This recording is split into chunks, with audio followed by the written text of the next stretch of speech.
talk about bluegrass guitar stuff.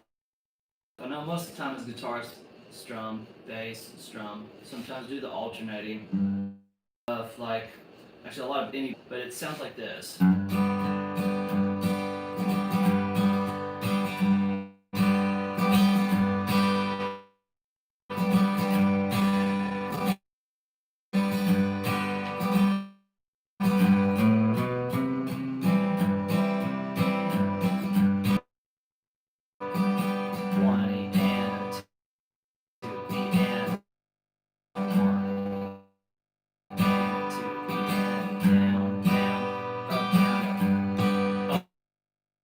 Sometimes it might just be a quick up down over and over the whole time. It makes it more interesting for you, more interesting for the people listening. Who's playing the lead to play something just a little bit differently.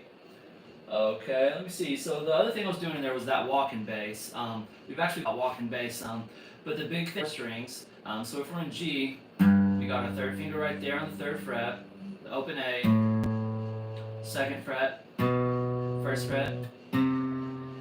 Then we've got the open D. Might use the fourth fret, but really it mostly stays on the lower strings.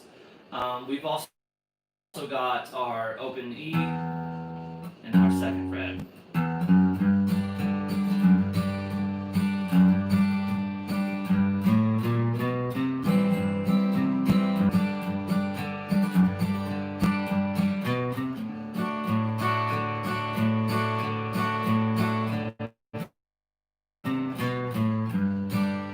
Okay, so a big part of this is just going to be, like I said, knowing the scale, but then depending on how many notes you're going to put in is going to depend on when you start the walk. So let's say we got 1, 2, hold on, 1, 2, 3, 4, 1, 2, 3, and 4, and if I'm doing that chromatic walk you saw me do earlier, where I started on the open A, 4, 1, 2, 3, 4, and 1, 2, 3, 4, and so if you're only doing 2 walking bass notes, it's usually going to happen on that 4 and B. 4 and 1, 2, 3, 4, 1, 2, 3, 4, and 1.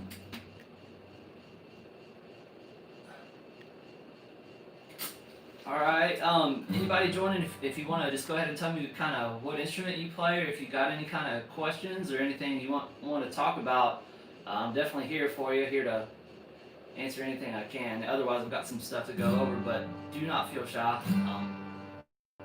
Go ahead and I'll help whatever I can. Alright, so yeah, so most of the time if you're just doing 2 walking bass notes, it's going to be on the 4 and B. 1, 2, 3, 4, 1, 2, 3, 4, and but if you're doing 3, it'll start a little bit earlier. So 1, 2, 3, 4, 1, 2, 3, and 4,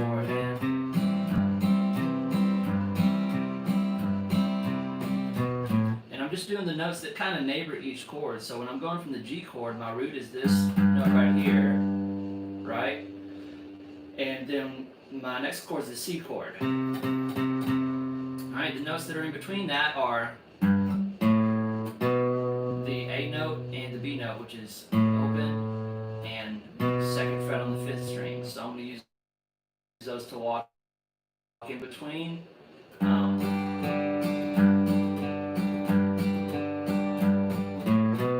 Alright, walks right up to it.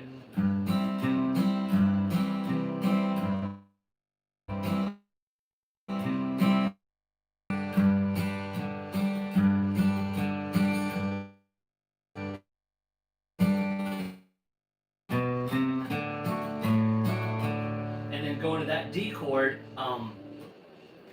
so I'm walking up to the D note, and then this note right here, that's a note in the G chord.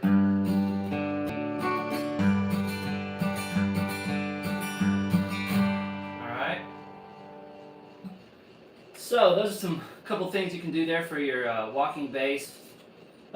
Sits around and just sometimes just sings a song playing Will the Circle Be Unbroken.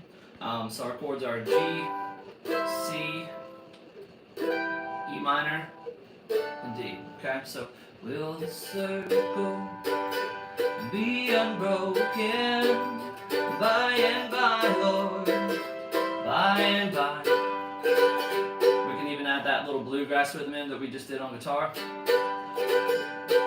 a bitter home awaiting in the sky, Lord, in the sky.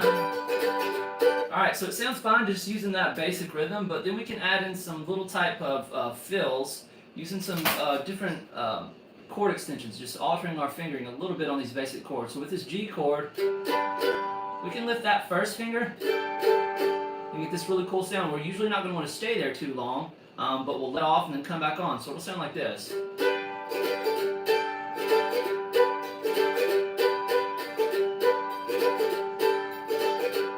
Alright, so that's an option. Another option is sticking our third finger up here on the 5th fret.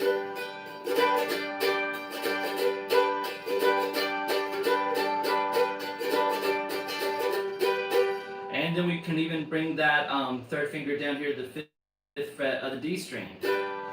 Alright, so I'm just going to start with that first phrase. Will the circle be unbroken? So just adding those little different chord variations in those spaces where you're singing can make it a lot more interesting if you're just playing by yourself or playing, you know, for a friend, someone listening. And let's say we're going to the C chord. You can do the same thing by lifting that first finger and also adding that third finger there on the 5th fret. This time on the G string. It's the same chord shape, see?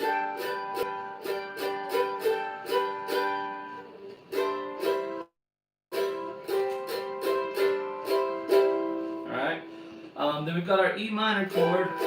You can do that little hammer on there, hammering onto that bar going from the open note. Sounds pretty cool. And then our D chord. A bunch of different stuff we can do with this. We can lift this first finger up. And then with that middle finger, we can lift that. And then we can also add our 4th finger here to the 3rd fret. So it gets this cool sound.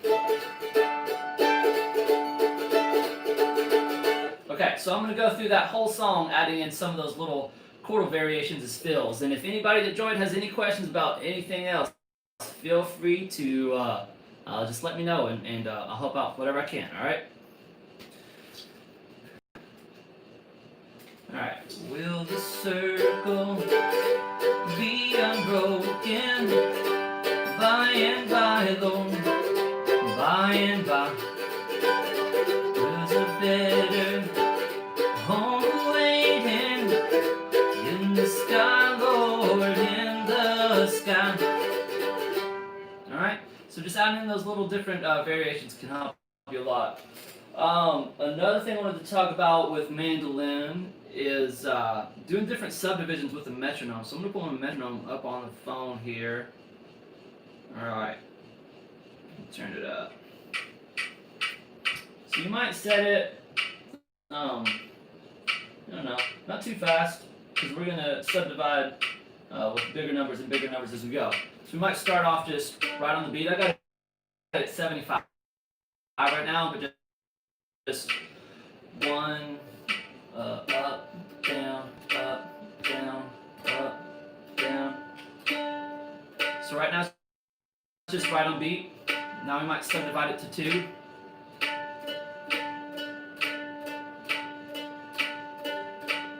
See how we're doing that upstroke now in between the beat.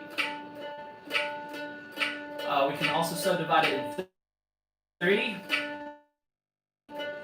Sometimes it helps to count it out loud and speak it before you actually play it. So 1, 2, 3, 1, 2.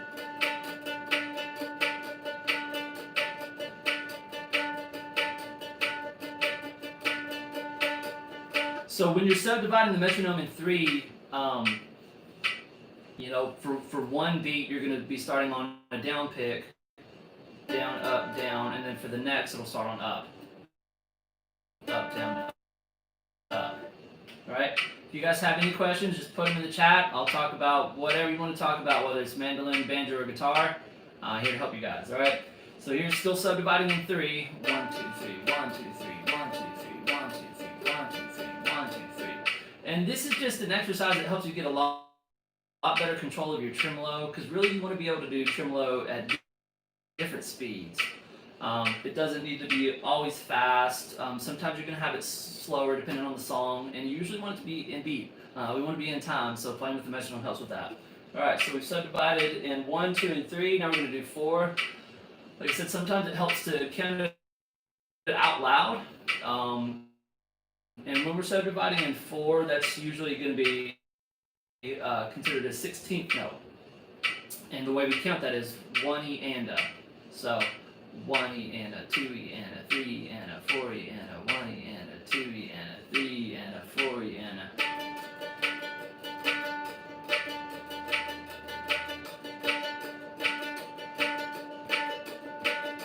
Alright, so subdividing your metronome like that and at least being able to do 1, 2, 3, and 4 is just going to help you get a lot better control over your tremolo and get a lot better sound.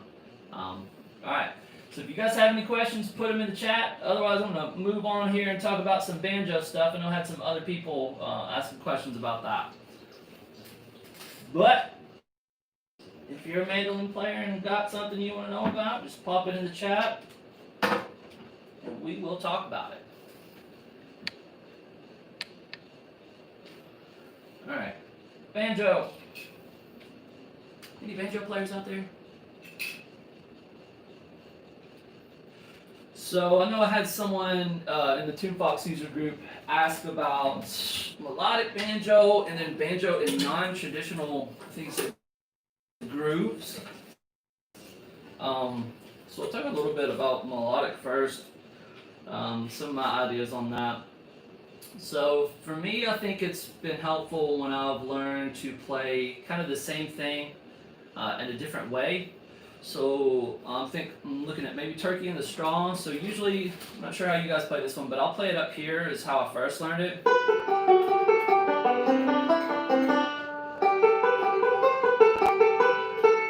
And that last lick, I'll usually bring my third finger up. I know most people use their thumb. Thumb doesn't always work for me. Something about my hand. I don't usually bring it up. But a lot of the time, like I said, I'll just bring that finger up. So I'll start here.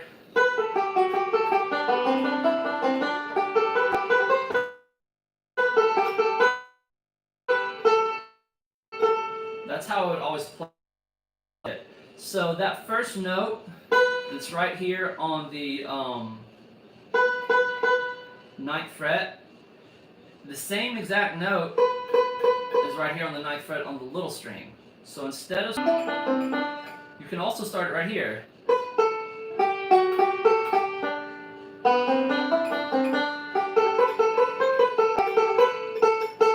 Okay, so just having those different options available just helps kind of orient your mind more to the melodic style. It's helped me a lot. So another way to play the same thing in a different space is that this part.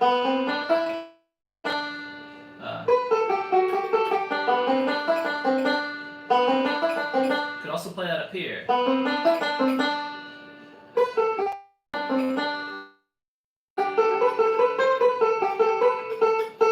So the nice thing about that is this other way of playing it, I've just kept my hand completely here and I've never had to move it versus having to make this big jump. To make it all, I mean.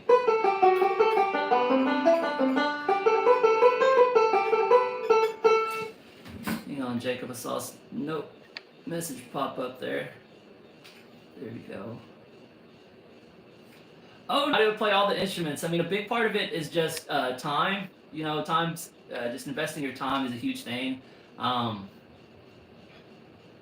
So learning to play the banjo, I think a big thing, if you've ever done any finger picking on guitar, that's obviously going to help. I played some classical guitar before I went to banjo, So in classical guitar, you use your thumb, index, middle, and ring. So I was already kind of doing banjo type rolls and stuff before I ever played. A lot of similarities. I mean, it's tuned almost exactly the same. So banjo is tuned. It's got this little short string, which is kind of the biggest difference. But besides that, this D string is tuned D, G, B, and you know you've got that same set of strings on guitar. So every little like, you know, that's how you might make a C chord on guitar if that invisible string, you can see where my third finger is all right there. So those strings are tuned the same. So all those chord shapes that you know, like that F chord shape, that's the same on banjo as it is on guitar. So I think just knowing that can make at least the left hand a lot less intimidating. And then the main thing you've got to worry about is your right hand. And the big thing with that is just going to be taking it slow, because I think when everybody hears banjo, you know, the thing that's so alluring about it is the speed. Everybody wants to play fast, but if you just take it slow and just get the notes right, that's really what's going to help you. Another thing that's helped me coming from guitar is, like I said, just knowing that everything's the same. And then, you know, guitar, usually with bluegrass, you're always doing the down, up, down, up, down, up. Can't really do it with this thumb pick, but say I'm playing Blackberry Blog. Down, up, down, up, down, up. Well, when you do single string style with banjo, your down, up is replaced by thumb, index, thumb, index. And so a lot of the stuff that I've learned on guitar transfers right over. So instead of doing down, up, down, up, it's allowed me to transfer over a lot of my guitar licks. So a lot of that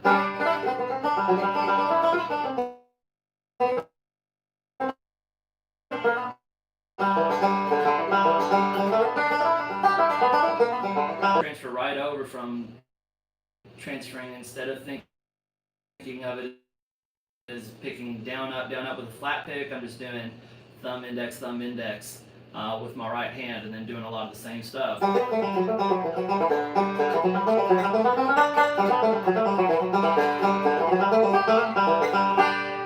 Alright, so yeah, don't be scared of it. Just try to find the time to put it in your schedule. I think that's a big thing with people, is finding the time, but really you've got to make the time.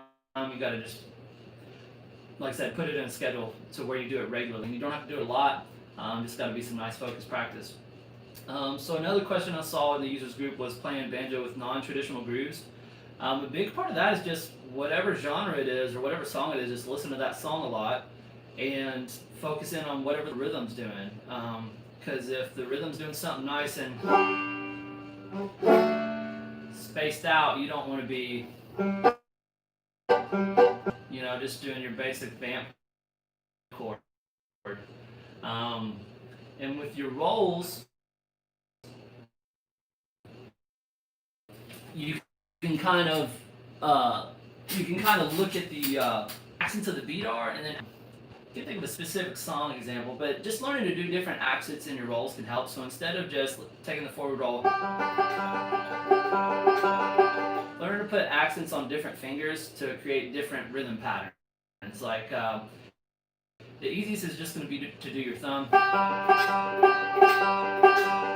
that ends you end up with a rhythm pattern that sounds like.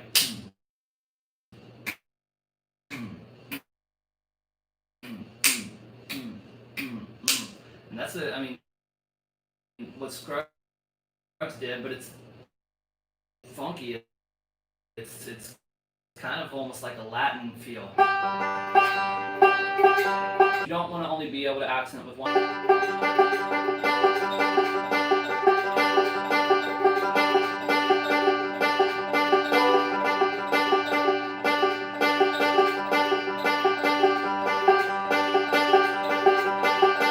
Alright, or accent with your first finger. So.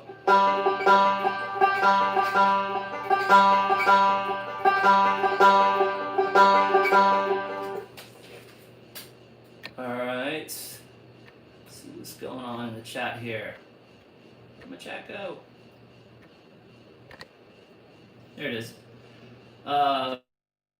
Favorite instrument, Jacob. I'm not sure how to pronounce it. I want to pronounce it right. I wish I could hear you.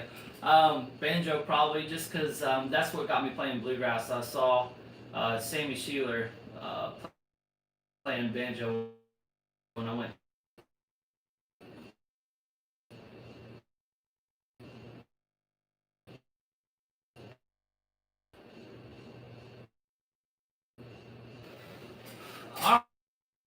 All right, so I reviewed some different stuff. If anybody has any questions, I'll be happy to answer anything you got, or give you any tips on something. Anybody struggle different kind of solo mandolin stuff. If you're just playing on your own, to play it a little bit more guitar like if you're playing. So sometimes it might be like a suspended chord. So you can see right there, I'm sliding my middle finger up under my ring finger. It's that kind of pretty sound. And then sometimes, it may be a more type jazz type chord, so you might end up with more that thing. So I think learning some different chord voicings besides your basic major and minor would also help with playing and some non-traditional music, but mainly just listening to that music a whole lot and seeing what you can mimic from the instruments that you hear on that record. All right. Well, we'll go ahead and cut it today because it looks like we don't have any more questions there in the chat. But I hope you guys learned something. Make sure to send us some feedback there on our YouTube page or on the Facebook and let us know